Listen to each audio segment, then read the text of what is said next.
Doesn't matter, you're never gonna change. If I want you to accept me for me, then I guess I'm gonna have to accept you for you. So I forgive you.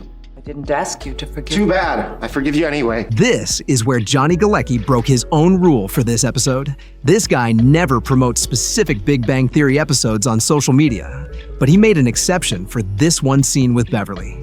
He said he'd never done it before, but felt this was special. And when you see what happens, you'll understand why. Because this isn't just Leonard finally standing up to his psychologically abusive mother. This is the moment the show's creator, Chuck Lorre, made a decision that changed everything about how we see family trauma on television. But to understand why this season 12 moment hits so hard, we need to go back to where it all started. Beverly Hofstadter is back. Your mother's here! And if you know anything about Leonard's childhood, you know this woman could make a therapist need therapy.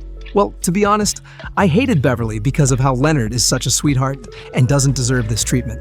But here's what's insane about this episode. Research shows that parents who emotionally neglect their children were usually emotionally neglected themselves. Beverly isn't just a terrible mother. She's probably repeating the exact same cycle of clinical detachment she experienced as a child. And Johnny Galecki knows this feeling personally. His own mom used to make him play the quiet game when he was acting up, seeing how long he could go without talking. Even though she was loving, she was also very tough with this phrase, "I love you, now get out." Sound familiar? That's emotional distance disguised as parenting, just like Beverly does to Leonard. So let's go back to season 2, where we first meet the mighty Beverly Hofstadter.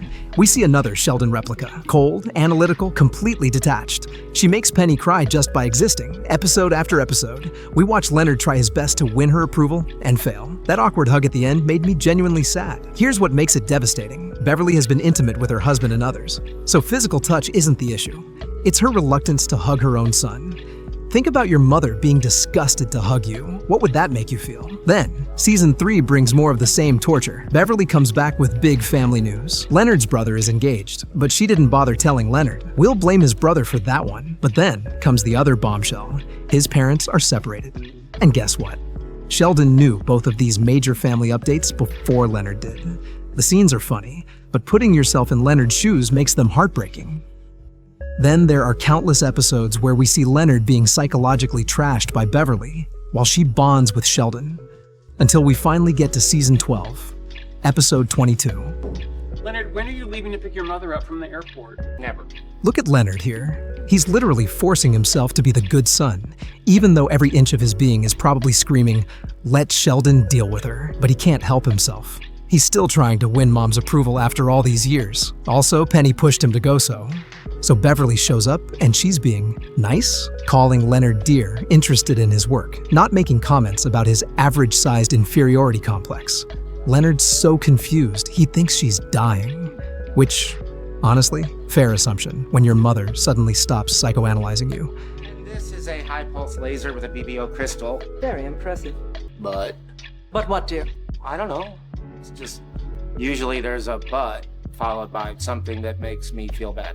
But then the hammer drops. She wants to observe Leonard and Penny together. Well, looking back, I guess you were just trying to push me to be the best version of myself. So you would say that my parenting strategies directly contributed to your current success? Well, I may have had a little something to do with it. Perhaps tomorrow I could observe the two of you together? Observe. What is going on? Oh my freaking God. This woman has been treating her son like a lab rat his entire life, and the experiment is still ongoing 30 years later. This has all been work to you? Hanging out with me and coming to my lab? I thought we were enjoying each other's company, but it was just research.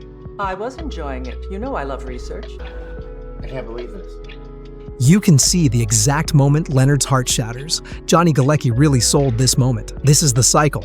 Leonard tries to connect with his mom. She disappoints him. He gets hurt, rinse and repeat for 30 years. And you know what makes it worse? She's probably going to write about this reaction too. Subject exhibited emotional volatility when discovering observational methodology. Here's where it gets interesting. Chuck Lorre originally wrote this scene completely differently. He wanted Leonard to explode, to lay into her and chastise her for all the years she's put him down. The angry confrontation we all expected.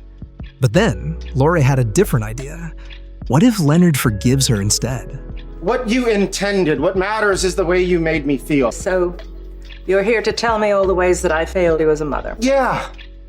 And get comfortable, because it's a long list. You know what? It doesn't matter. It doesn't matter. You're never going to change. If I want you to accept me for me, then I guess I'm going to have to accept you for you. So I forgive you. Didn't ask you to forgive Too me. bad. I forgive you anyway.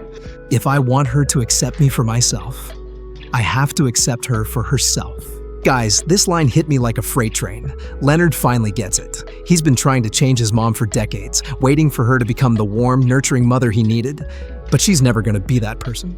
And here's the psychology that makes this devastating. Beverly is a brilliant psychiatrist who studies childhood emotional neglect professionally. She's literally creating the exact psychological damage she writes about in her research papers. Studies show that childhood emotional neglect messes with your brain's ability to regulate emotions and form healthy attachments. The irony is so thick, you could cut it with a knife. When Galecki's delivering that forgiveness scene, he's not just acting. He's channeling real stuff about complicated relationships with mothers who love you but don't know how to show it properly. That's why he broke his social media rule. This scene meant something personal to him.